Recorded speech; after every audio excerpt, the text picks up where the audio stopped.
Thank you for joining us for a special live episode of the 50 Shades of Green podcast recorded at Climate Week NYC. This is always one of my favorite sessions, and this one certainly did not disappoint as we focused on culture. We brought together leaders in sport, music, hospitality, film, and TV to discuss the latest exciting developments and how they're communicating and addressing climate change and sustainability. I love getting to speak with people from all sectors, and to hear from these amazing people was just such a thrill. Although I have to admit, despite becoming a rabid hockey fan since moving to the US, I did mistakenly refer to Mike Richter as playing for the NFL when actually he was a 15-year superstar champion of the NHL, getting my NFLs and my NHLs mixing up. But apart from that, great show, and my sincere apologies to Mike. Um, I hope you enjoyed this conversation as much as I did. And so please welcome me or join me in welcoming to the 50 Shades of Green podcast, Liverpool Football Club legend Robbie Fowler, New York Rangers NHL star and climate entrepreneur Mike Richter, actor and TV presenter Zay Harding, Reverb co-founder and co-executive director and the frontman of Gusta, Adam Gardner, restaurateur and founder of the Oberon Group, Henry Rich, Climate Film Festival co-founder Jay English Cook, Head of Global ESG at KPMG International, John McCallalisi, and the Director of Impact for Liverpool Football Club, Rishi Jain. Enjoyed the show. Good afternoon. Who's having a good Climate Week NYC? I thought that was. I don't think they heard. I thought that was rubbish. Who's having a good Climate Week NYC? So you've now made it through to the last session of the Hub Live, communicating climate change. Now, I was just saying backstage, when I joined in 2018, this is the first event that I created, and because it's a personal passion of mine that, we know being here that the climate world can sometimes be a different planet to the planet that everyone else is sort of living on. And I think what's really important is that we look at ways we can communicate with different people. And that is what this event is about. We're looking at communications, but not in a sort of corporate head of comms communications role. We're looking at it in terms of the different ways we communicate as people with each other. And so I'm super delighted to be joined by two panels with people who are communicating with the public in very, very different ways. And so I'm going to introduce them to you now. To my right, I have Zay Harding. He is an actor and TV presenter and is just launching the second season. Woohoo! The Visioneers on CBS. So we're going to be talking to him. Then to my right, I have Jay English Cook. Now, you might have heard about the Climate Film Festival, which is taking place this week. English is the co-founder and artistic director. So probably has all the tickets in your back pocket if people want to check something out there. We have Adam Gardner here, who is the front man of Gusta, but also is a co-founder and co-executive director of Reverb. And if you haven't heard of Reverb, we're going to find out what that is today. And finally, if you're feeling thirsty or a little bit hungry, we have the top restaurateur here, Henry Rich. I think we're going to an event tomorrow afternoon, so I'm looking forward to that. Henry Rich is the managing partner of the Oberon Group, and we think that food is part of culture in New York City as well. So we're going to be talking about that. So let's jump into it. Zay, you're right next to me, so you're going to get the first question. Hello.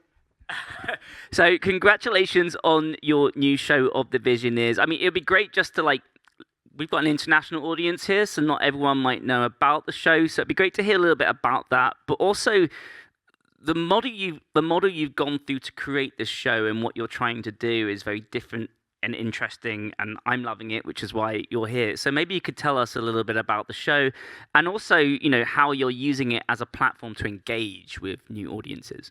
Okay. Yeah, we have an incredible show. It's called The Visioneers, and it's on CBS every Saturday. We just got a second season, which we're really excited about. It's coming up in 2 weeks, October 4th. And actually, we just found some great news. Adam is going to be joining us with his Reverb program. So the whole idea is that we're trying to spotlight anybody who's doing anything innovative that's trying to make the world a better place. And we've just been really successful, especially in the younger generation. It is on Saturday mornings. It fits under an entertainment and educational, informational programming. So that's basically your Saturday morning safe TV to watch.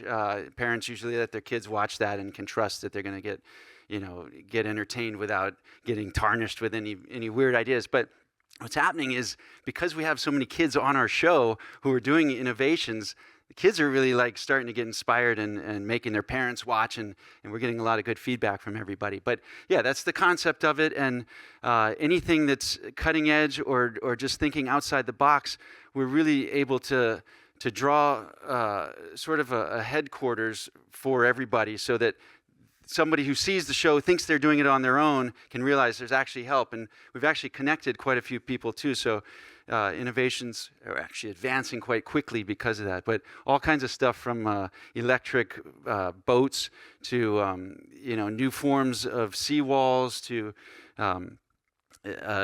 capturing carbon from creating man-made shells, using the same process that shells use, like hermit crabs use to draw carbons out of the ocean, can trap them in these and create sand.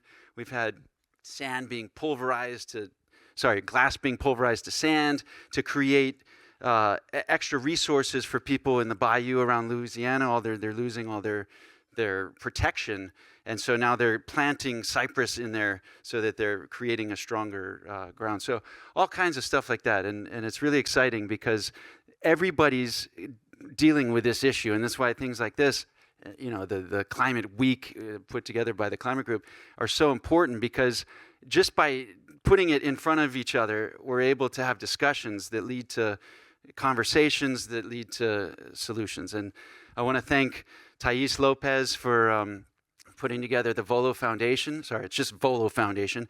And they are a platform that raises awareness of climate issues. So they seek out stuff to just make people aware of it. It's a nonprofit that just really, really wants to do good. And now they're focused on solutions. And so we've become partners for the show, and we're really finding some great solutions. We live in a sort of social media world now. Half of these apps people use, I couldn't even recognize the name, but I'm a big traditionalist. I think there's a real place for TV and traditional media as well. And I think, this is, you might have heard this, but this is the largest Climate Week NYC that's ever taken place, of over 1,000 events.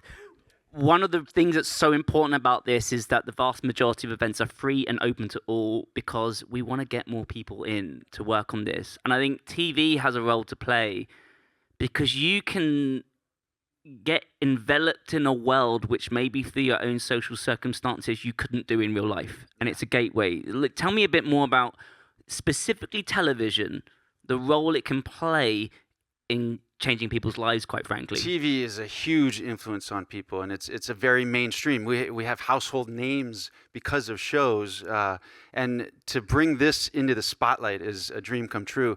I've been pitching this idea for a while, and finally Hearst decided to pick it up in their Saturday morning block. And because of that, it is in people's homes, and people are starting to think about it. But the timing was everything.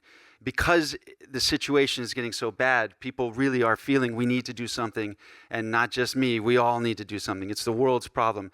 And so by the TV route, getting behind it with CBS, this is fantastic. So we can really make a presence. And we're doing it in a way that it's not preachy. We don't want anyone to feel bad, and we certainly don't want to focus on the gloom, because that's only if we don't act upon it. We're showing what you can do and act upon it and watch all the good things that have come of it. So, yeah, I mean, that's really the benefit of bringing it onto the mainstream. And also the social media stuff are following, which is great too. And of course, don't even mean about new media. This is, of course, being recorded as an episode of the 50 Shades of Green podcast. And we, of course, obviously, if you're listening to this podcast, we love you. I'm going to go from the small screen to the slightly bigger screen now.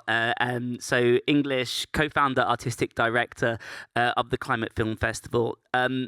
It's been 25 years since the film Erin Brockovich came out, which was the film you showed on your opening night on Friday. 19 years since An Inconvenient Truth. Can you probably make some people in this audience feel a little bit old? In what ways do you think film has successfully contributed to public understanding and engagement with climate change, and how effective has it been at actually influencing policy, making change, making the world a different place? Thank you so much, Adam. That is an excellent question, and really the reason behind the Climate Film Festival and its origin story.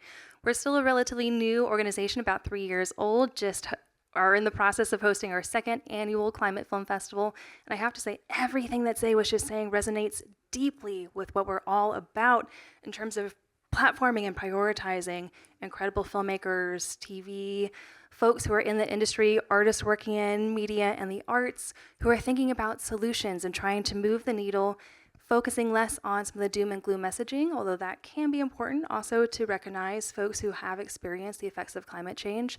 So we say that we take a wide angle lens on climate media, focusing on episodics, on film, on short form, and everything in between.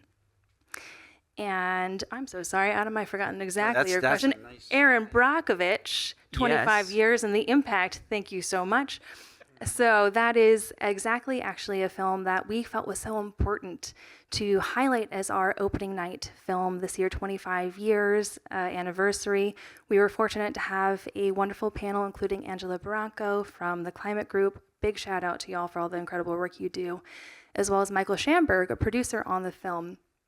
And he was saying, in kind of going back into his own archives, thinking about the legacy of this film, how important it is to highlight stories that end in success, that have actors and protagonists who you can empathize with. Julia Roberts, excellent choice for that particular movie. Everybody loves her. The comedy still lands as well. It was so fun to see it on the big screen. But stories that do have successful results are so critical to highlight. So thank you, Zay, for the important work that you're doing. And I, for one, am very excited to catch season 2 coming up. We also, it was so interesting, had a director as well on that panel, the director of another film documentary called Black Snow that we screened on Saturday night, Alina Simone. And she recently worked on this film that is dedicated and focuses on a female protagonist from a small town in Siberia who experiences environmental injustice in her own backyard and decides to become a citizen journalist, picks up her own phone and starts filming. And chaos unravels and ensues. Alina, the director on the panel, it was so fascinating, was talking about how critical Erin Brockovich was to her. Erin herself, the real life Erin, actually was an EP on that particular film. And Alina, the director, talked about how that alone gave her access to communities in Siberia because they too had heard of Erin Brockovich. Just the ripple effect, the power of media to ricochet beyond one screening to 2 screenings to many, many more, especially nowadays in our age of new media and podcast, etc. And just the name Erin Brockovich, this director was able to say and go into these communities to say, I am making a movie about the Erin Brockovich of your own backyard. And that is what gave her access. And that to me really highlights the power of storytelling and cinema in particular, the big screen, to open up doors to create new pathways and build bridges. And I think, massive kudos to you for what you've done with the Climate Film Festival. I was at an event recently, the International Centre of Photography are doing an exhibition with Ed Patinsky, who's photographs wonderful thing. Well, I say wonderful thing. He shows the impacts of climate change. One of the things he was saying is we can all look at photos on our phone. When you're in a gallery, being around a lot of people who are looking at the same thing, you feel something. And I've recently got into the habit of actually going to the cinema on my own, and it just feels different when you're even complete strangers. So I think the strength of what you're doing is absolutely incredible. And I'm going to come back to both of you in a second, but I want to go to Adam now, a fellow Adam. You're also used to having an audience as a front man yourself, but I'd like to hear a bit more about the work that you do at Reverb as well. So I'll let you do a bit of an intro into that, and then I'll give my follow-up question. Right on. Thanks. So I started with my wife Reverb 21 years ago in 2004. So we actually did feel a big change when Inconvenient Truth came out as far as how we engage audiences at concerts. The idea of what Reverb does is we work at the intersection of music and the environment. We partner mostly with musicians, high-profile touring musicians, to do basically three things. One, systemically change the music industry to make it more sustainable, using the fact that the entire industry is built around musicians, and musicians that care can actually push the needle. And we've done that with many musicians, starting a long time ago with Jack Johnson and continuing to do that. More currently doing that with Billie Eilish right now on her world tour. So that's one, systemically changing the way the music industry works and making it more sustainable, because it isn't.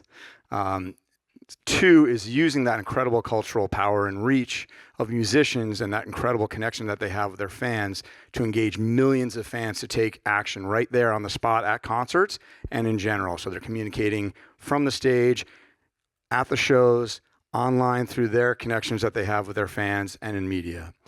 Three, we use this incredible platform to boost the environmental movement in general. So we're bringing out local and national nonprofit groups at every concert stop in an action village at the concert. That's a part of the tour. It's part of the concert experience. When you're a fan, the first thing you hit is a volunteer in their favorite band's shirt saying, hey, have you checked out the Eco Village? You can fill up a free water bottle over here. You can plug into local nonprofit groups that are doing good work right in your hometown.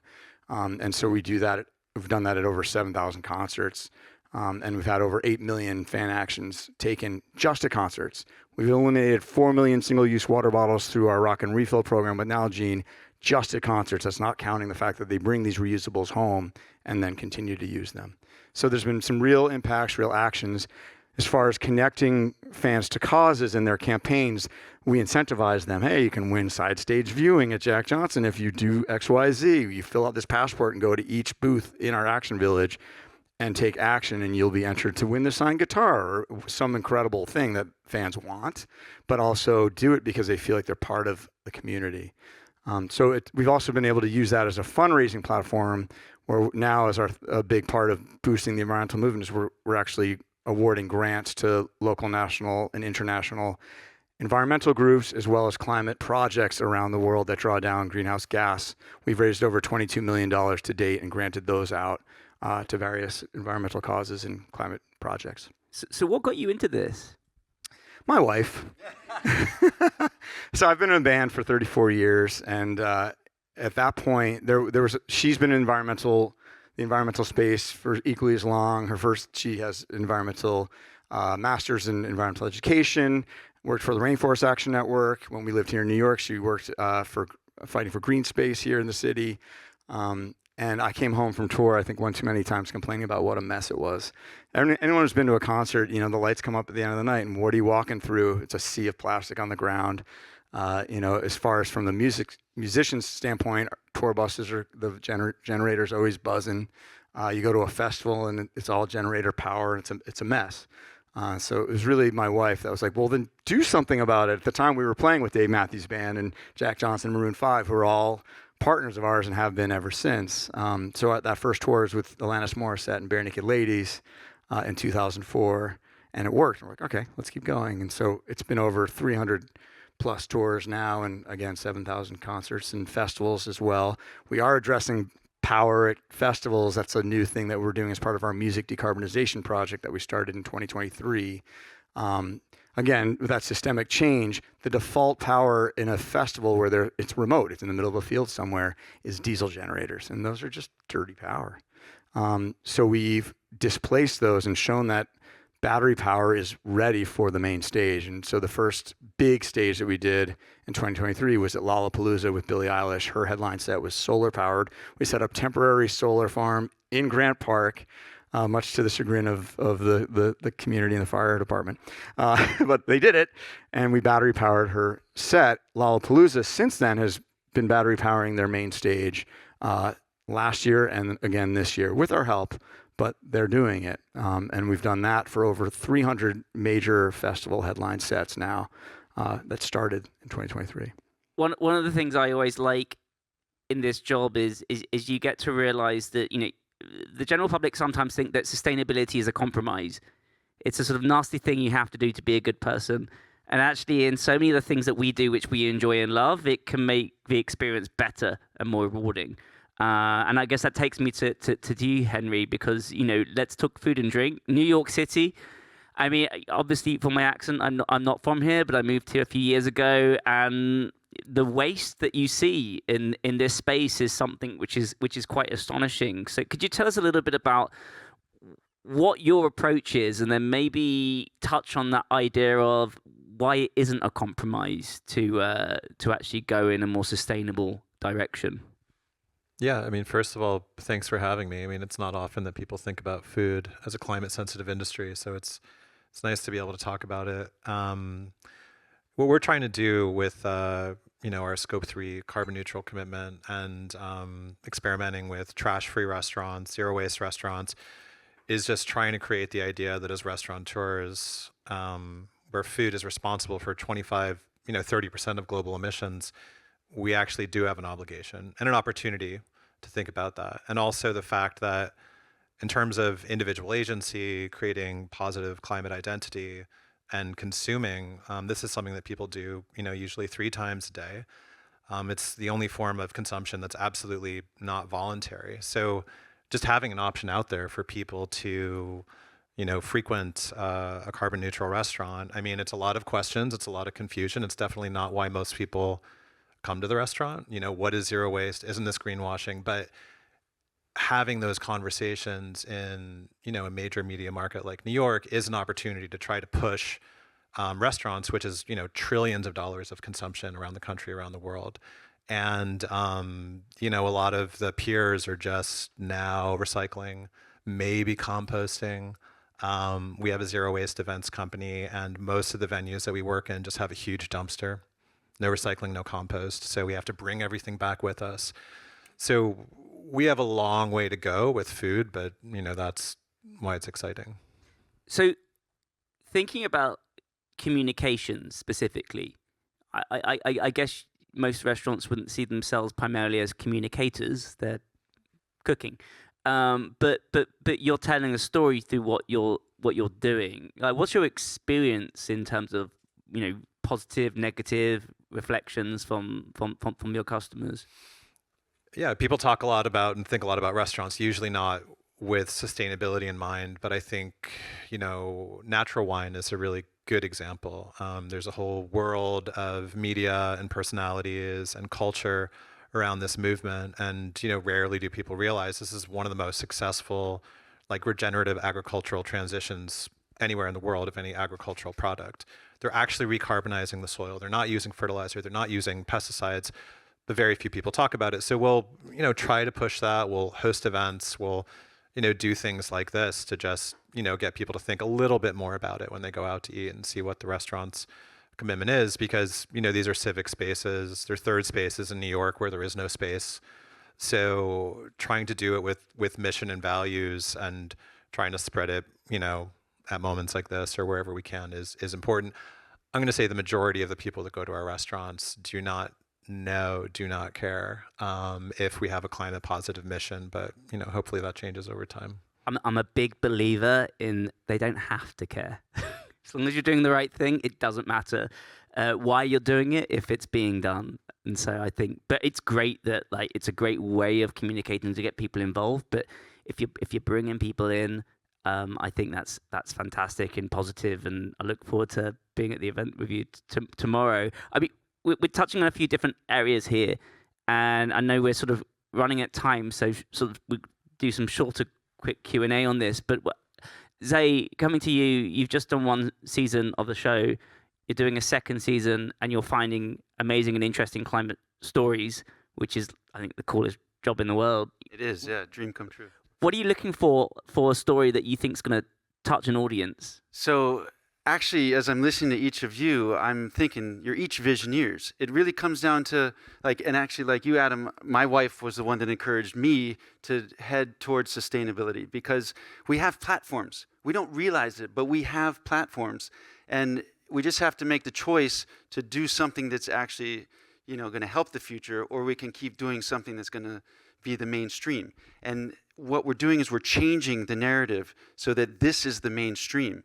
And whoever it was, you were talking about how when you're in a theater, you feel that energy. When you're in a concert, you feel that energy. When we're in this room, we feel that energy, and it becomes cool to do whatever anyone's talking about, right? So we're talking about looking at our own lives and seeing what can we do with our own resources. Like for me, it's the TV, so I'm going to use that platform to just have some fun, but have the subject be about sustainability. And you're doing that with the movies, and you're doing that with the music, and you're doing that with the food. And so that's really what we're trying to do, is raise awareness, put it in the homes so people think about it, so they talk about it, so that it becomes cool. And I think now it is. Like, look at the turnout this year for the entire city is gridlocked right now because everyone's out here. Sorry, Unga gets some blame for that as well. But yeah, that's the takeaway from our program, is that we look inward, see what we can do, and then make that change. Be the change you want to see. And English, I guess, with what you're doing, it's more of a sort of curation role. I can imagine it's a really interesting experience. Like, how do you set upon that journey? Well, I might have to echo some of my fellow panelists. My initial spark was my husband. Sensing a bit. See, my husband doesn't give a damn about climate change, so I'm sure he does. But I think that's part of it, of having somebody in your own personal life, you know, whether it's your partner, your friend, your neighbor, somebody at the coffee shop who strikes up the right conversation at the right time. And that's exactly what happened to me. Is my husband started his own climate journey back 2019, and he comes from more of a tech background. I myself, curation, arts, programming. And so I started to say, hey, I too maybe have some skills and some lived experience that I can add to the climate conversation. Beforehand, I thought, oh, I'm not a scientist, I'm not a journalist, I don't have anything to add. Boy, was I wrong. We all do. Everyone in this room, everyone in the cinema, everybody at the concert, at the restaurant, have those conversations, and that's exactly the kind of narrative shift that we also hope to instill within whatever spaces that we are in. Thank you. Adam, as a performer, I'm sure you know lots of other performers, it's not uncommon for performers to have causes. What would be your top tips, your guide from how to be someone that actually has an impact, and it's not just a sort of a show, to coin a phrase? Yeah, I mean, it's a unique position to be in as a musician on tour. You can actually walk your talk, and it's on display. Hey, this stage is powered by the sun. We're using reusable water bottles on stage, and we allowed the venue to bring in your reusable water bottle, and we're providing free water at concessions. We actually asked concessions to provide a plant-based option at the same price as the meat, and we're encouraging you to use it. We're allowing you to get in and out of the parking lot faster if you're carpooling. We're telling you which ways to get to the venue on public transit. Whatever we can, it's all on display. So it's this wonderful way of inviting people into your own efforts as an artist. So you can say, hey, this is what we're trying to do. And of course, you don't just say, we're the greenest tour in the world. Like, that's a silly thing to say. But if we're trying to make things better, and we'd love you to join us, it actually enhances. I didn't expect this with my own band and fans, but it actually enhanced our relationship to our fans. I was just trying to elevate the conversation because I didn't want to talk about how I made my hair stand up. Like that was the email I was getting. I was like, I don't want that. By the way, how do you make your hair stand up? We can talk later. So that's, I think that's really it, is that the fact that you can actually walk your talk on this issue is really great, because you're actually coming from a very authentic place. And if you're just simply inviting fans in and giving them an easy way to actually have real impact. At the end of a tour, Reverb puts out a tour impact report, and the artist will put that on social media and hold the mirror up to their fans in the community and go, look what we accomplished together. We raised X number of dollars. We got rid of this many single-use plastic water bottles. We brought out this many nonprofit groups, and you all signed up for their campaigns. We did this many volunteer hours. So it's this big positive thing. We actually kept a little guest book in the Eco Village just to see what fans were saying. And we let them know, like, we will show the band this. And overwhelmingly, it's fans just thanking the band for giving them an easy way to participate.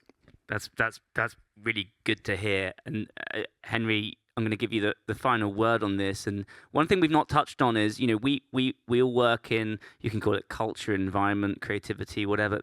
These are all industries. There are jobs, there are livelihoods, there's an economy here. As an employer, do you think embarking on this journey helps you have a more positive relationship with your staff, whether it be your direct staff or your suppliers? How has this impacted you on that side of things? Yeah, no, absolutely. I mean, I have a more positive relationship with myself. You know, it's starting an organization isn't the fastest path to success or the easiest. So you need reasons to get out of bed and work on it and get through the difficult days. And as a founder, as an entrepreneur, to be able to work on something climate adjacent, you know, I think the most important, most exciting problem in the world, in the form of restaurants, which is also fun. I mean, it's a real privilege, and there aren't immediate financial benefits, but there are huge benefits to feeling like you're doing something, anything to work on this. And I think, you know, hopefully the members of the team feel that as well when it's a hard day. And, you know, the guests are annoying. It's like, well, at least I'm working at a climate positive company. In addition to everything else, I think spiritually the benefits of working on this stuff are really underrated. So. Well, please give a round of applause to our first panel. Thank you, everyone. Thank you. Thanks, Adam. I'd now like to invite our second panel to take the stage, where we're going to go in a bit more of a sporty direction.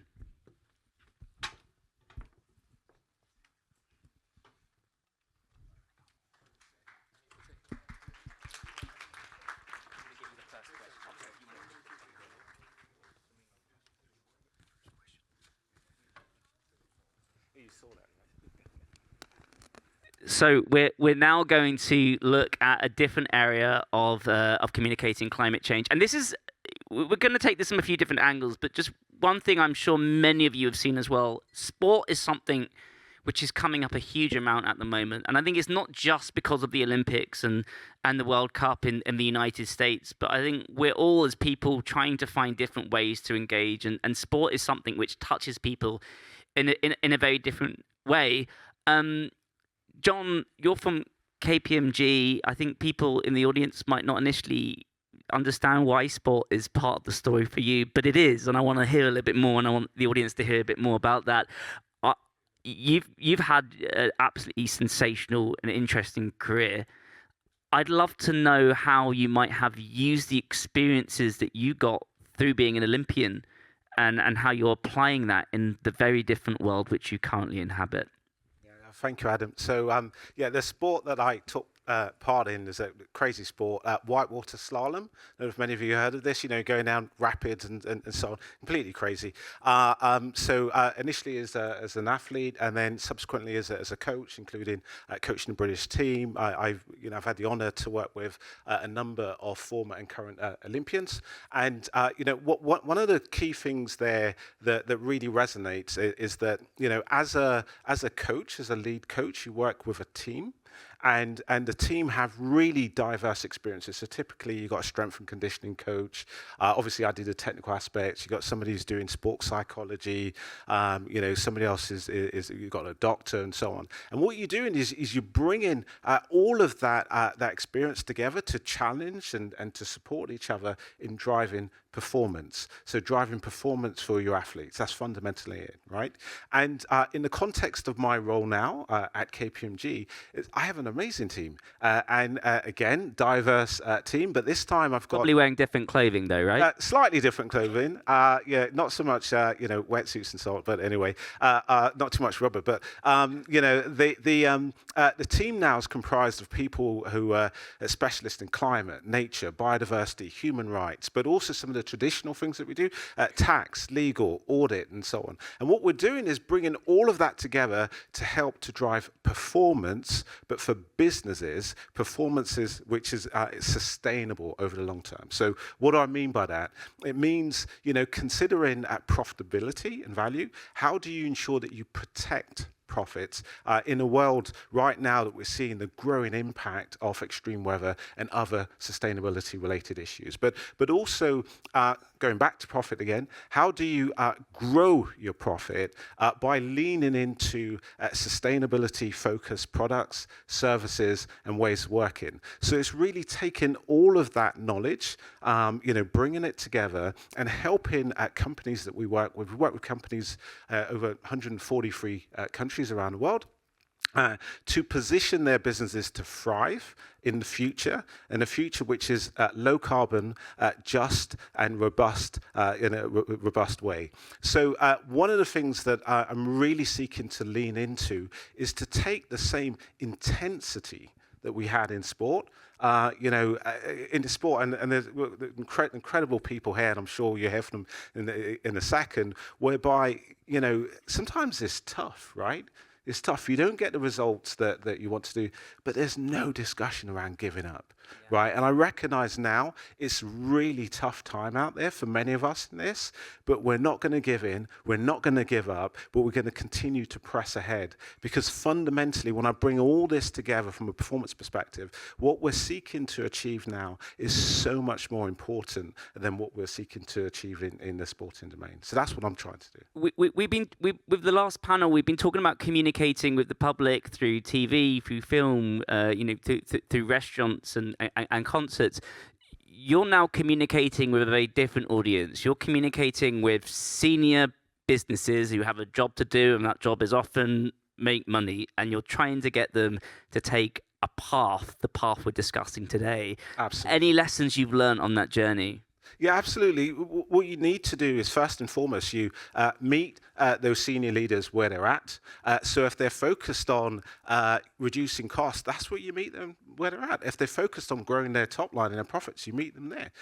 You ensure that, and I talk about this a lot, the importance of being bilingual or trilingual or quadlingual. And what I mean by that, you speak the language of the function that you're at. So if you're speaking to a CEO, you talk about strategy. If you're speaking to a CFO, I'm going to get technical, you talk about EBITDA and profits. If you're speaking to a CIO, you talk about some of the IT related matters. So what you do is you meet them where they're at, and then you help them by threading the needle of driving business performance and sustainability. So specifically, you reduce, most companies, we heard before about the waste, for example, in food business. Most companies in the world, most can reduce waste by between 10 to 12%.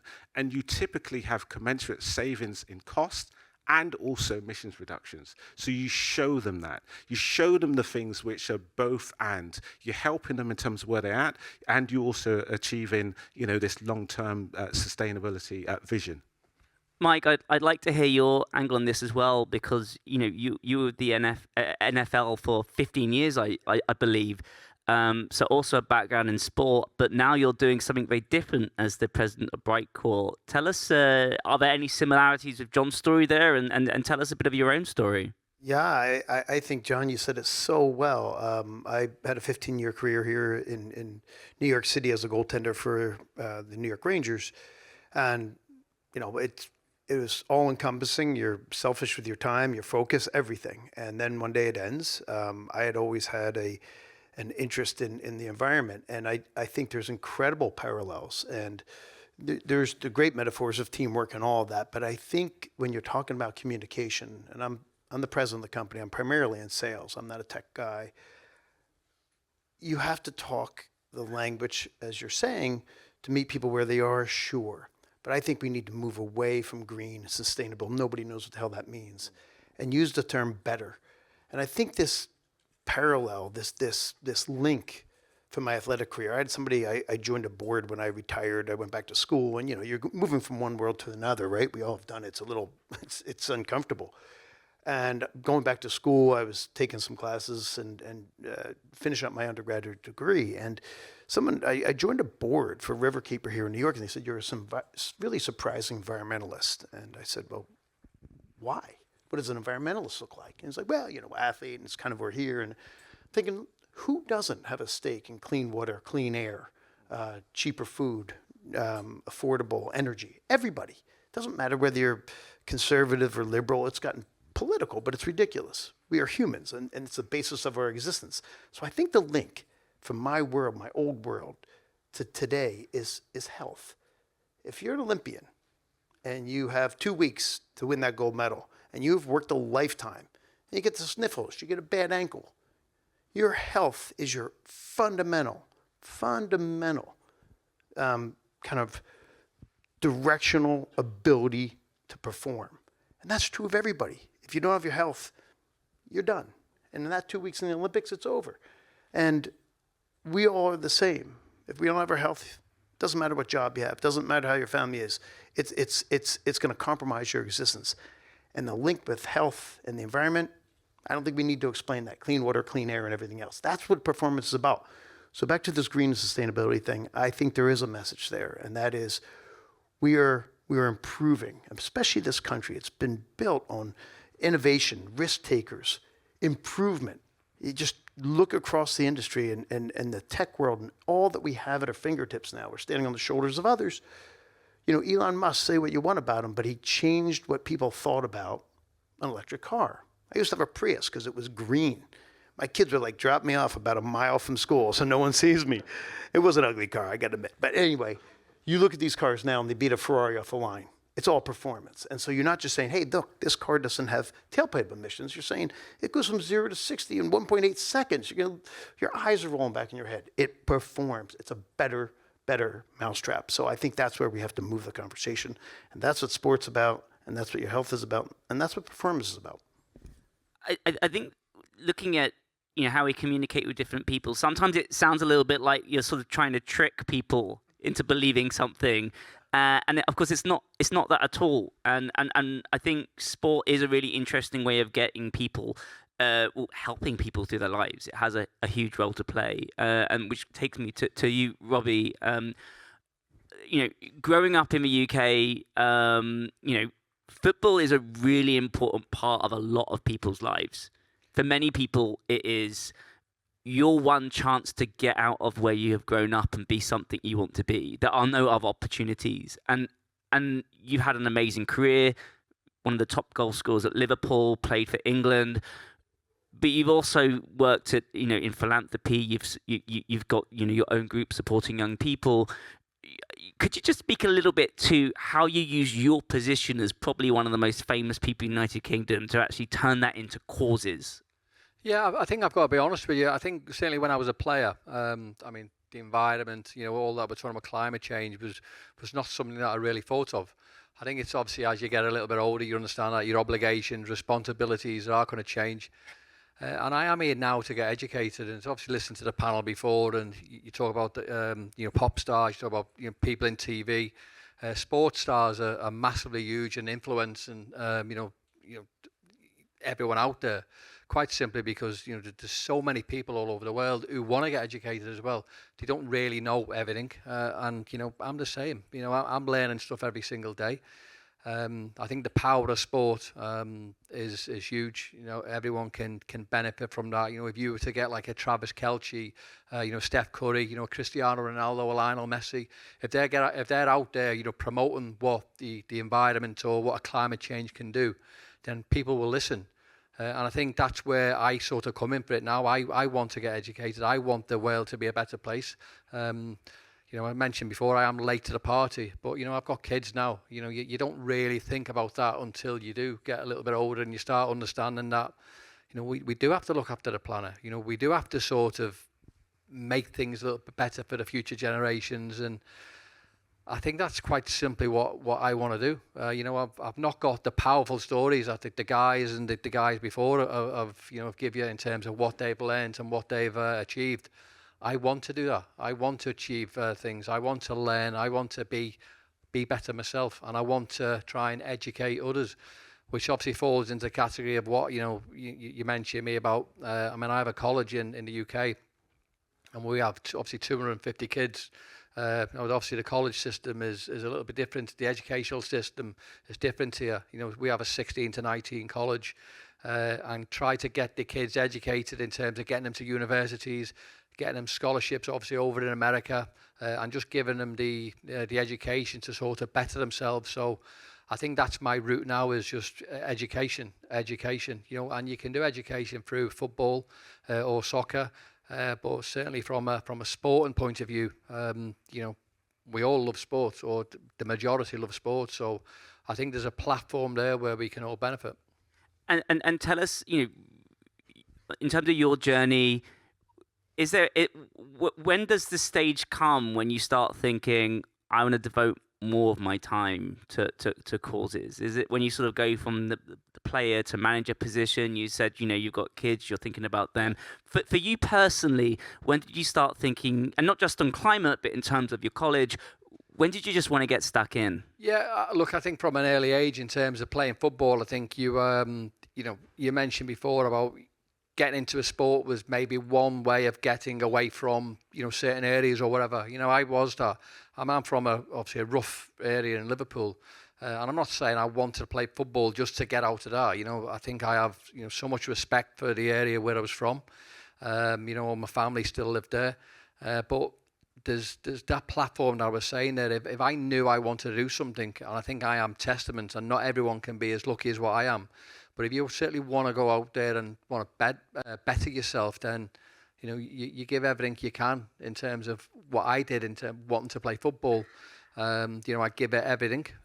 From a young age, I knew I wanted to be a professional footballer. And I knew I was going to be a professional footballer before I left school. I left school at 16.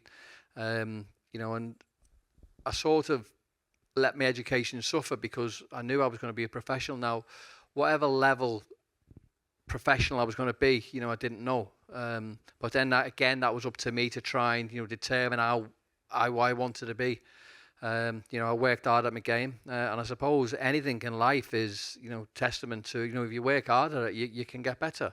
I did that, became a footballer, went on to have a tremendous career in terms of soccer. And then when you get a little bit older, then you start to understand, well, you can't play football forever, you can't play soccer forever. So then you've got to change your mentality about, what you can do after that. So for me, quite simply, I have had obviously businesses, I've obviously got a college, as I've said. But for me, it's going down the coaching route as well, where I can still learn and still better because, I still feel as though I've got a lot to give. I still feel as though I've got a lot to learn because obviously in the footballing world, to be a head coach or to be a, top manager, you've got to do all your coaching badges. So to get a C license to a pro license, you're looking at 8 years. And then, you get that. And to show people that you're still willing to learn and develop, there's other, courses you can do. I've just completed a diploma in football management as well. And again, that's just to educate myself. And that's just to show people that I'm willing to go out of my comfort zone and show people what I can do to try and better myself. And I think, we've seen today from a lot of the conversations and a lot of the speakers, it goes beyond as well. It's so complex. So like with Liverpool Football Club, there is the messaging, there is the stuff that you're doing. But you've also got things like the stadium and how people travel there. And Rishi, your director of impact at Liverpool. Take us out from the story that Robbie's just told us into some of the more practical ways that this is that you're focusing on change. Of course. So at Liverpool Football Club, we have the Red Way. So the Red Way is our overarching sustainability program. As with most sustainability programs, 3 pillars. People, planet, communities. Again, very similar language, but I suppose with everything to do with Liverpool, we want to make it red, because why wouldn't we? But from a people pillar, that's where we really take on our responsibilities around leadership, accountability, responsibility. Like, it's not a coincidence that LFC was the first club to take part in a UK Pride March. It's not a coincidence that LFC was the first UK sports team to take the knee. Like that's what we do, and that's almost what is expected of us as a football club, both from our supporters, but also from our colleagues, and also from our former players and stakeholders. That is what Liverpool is all about. From a planet side of things, it's hopefully everything you'd expect to see. It's 2030 commitments, 2040 net zero. It's water, waste, biodiversity, circularity, it's food. But that's exactly the space we should be in. That sort of comfortable uncomfortableness is what I referred to in an early conversation. And then our communities pillars, where for me, the real excitement starts, or continues, I should say, not starts. And then you've got a hybrid. You've got the work of the incredible LFC Foundation, the club's official charity. They've got targets to work with 500,000 young people every season by 2030. And that target is for the most underserved communities in our city region. So it's not easy. It's incredibly hard, but that's something we're really proud of. And then for us, it's about the brand and the value that we have. So that's also where we team up with our commercial partners. We've got around sort of 26 to 28 commercial partners, and my job is to align our commercial partners to the Red Way. So as a sustainability program, we're really proud to be leading in a football sense and hopefully in a sporting sense and on a global scale. But we recognise that holistic approach is where success comes from. As I said earlier, like our fans expect us to be the first to talk out on certain topics, and with that, you can see that two ways. You can either see it as a burden or you can see it as an opportunity. And I have the privilege of being able to work with colleagues across the club at all levels to very much see that as an opportunity. And sometimes that is hard and sometimes that is tough, but when you do put yourself out as a leader and you do say, we want to be the best, we want to win the Premier League and the Champions League every single season. By the way, we are Premier League champions. By the way, I thought I need to get that in here. But we want to lead on and off the pitch. And actually players like Robbie, who's an integral part of our history, they have that tenacity to do that on the pitch. And I suppose it's my job and the work of our colleagues off the pitch to make sure that we mirror that in terms of what we do. And that is essentially what the Red Way and the football club is all about. I want to use the word competition because I think with people who have been involved in sport, competition is so positive. And sometimes in this space, you know, we've got a lot of different people from companies, non-profits, and competition is an interesting word to use when we're trying to tackle climate change. I wonder, John, you deal with lots of different organizations. What role do you think competition can have a positive, negative impact? What role does competition play in us being more aggressive in finding these solutions? Look, it's definite positive impact as far as I'm concerned that you never settle in. And you know, when I go back to my times competing in sport or coaching, that you know, you get the massive highs, or maybe you go to the Olympics or whatever, you achieve whatever result, it's brilliant, and you settle, and then you're like, right, next. And then on to the next cycle. And I think what we need to do is to embrace that spirit, embrace the word I used before is that intensity, because, you know, if I go a little bit into the science, we all know that we're off track for 1.5 degrees. What I would say, though, the positive message is that Paris, had we not have the Paris Agreement, by the way, we would be on track for between 5 and 6 degrees. So we've already missed the worst of that. So we do need to have that context there. So if we're off track for 1.5 degrees, depending on how you then add up the various different contributions from around the world, you could have a view on, at best, maybe, you know, low 2s, mid 2s, up to 3 or early 3. Okay, so that delta between where we are now and the 1.5 degrees, I call this the innovation gap. And this is where we need to lean into that and drive the new solutions. And I think competition, you know, friendly competition towards that goal is something which is really, really going to spur us on. And I already see loads of, like, you know, really incredible applications of AI. Yes, there are some downside and considerations in terms of energy use and so on, but we're already seeing applications whereby AI can optimize the energy that you use. It can integrate, you know, grids in terms of fossil fuels and renewable energies. It can do many, many things to reduce, you know, buildings like this, the energy use. We've seen between 60 and 70% on some of our of energy reduction. So competition is great as long as we're focused on the right thing. And I know we are, and this panel before, focused on, you know, powering ahead, powering on, should I say, to low carbon economy. And I think if we do that together, we can really close that innovation gap. Mike, I feel in you know, I'm obviously from the UK. I moved here a few years ago. I think when it comes to sport competition, things get taken up a notch here. I think, although Robbie may disagree when I come to you next, I'm pretty sure you're competitive in Liverpool as well. But I'd love to know your experience at the NFL, just that in terms of that human spirit that's needed to be a top athlete and maintain that level for years. You're now an entrepreneur in this space. Like, what's the sort of hidden source that helps you with both those jobs? I think the best way of looking at it is, look, we all want to beat our competition. Everybody loves to win, but are you going to be doing what's necessary to win? And that's a different question. We all like winning, but you lose more than you win mostly, even great players. And so you have to be motivated to keep improving. Like, your goal has to be as best that you can possibly be, which sounds trite, but I think when you get done innovating and being motivated to improve yourself, you're done playing. And we as a society, if we're saying this is as good as we can do, we got a big problem. because the people before us didn't say that, and we're living the luxury that we can because of them. What are we doing? And that's where I get back to this optimization and this idea of not green, but better. Where's the better cars? Where's the better homes? We sell lighting, controls, solar for commercial industrial buildings, boring commodity stuff, but we got into geothermal, which is really interesting. We're selling it because, hey man, if you put it in this building, you're going to save money. That's kind of our pitch. One of our own employees got it. He's a big guy. He used to play American football, heavy set fella. His wife's always cold. He's always hot. Just had a new baby. He came in and said, you guys are idiots. I go, what? He said, you don't even talk about how good the experience is. I can tune my room in. I never hear anything. It's quiet as a mouse. Yeah, I'm saving money, but it's a better experience. This is a better system. It's not a green system.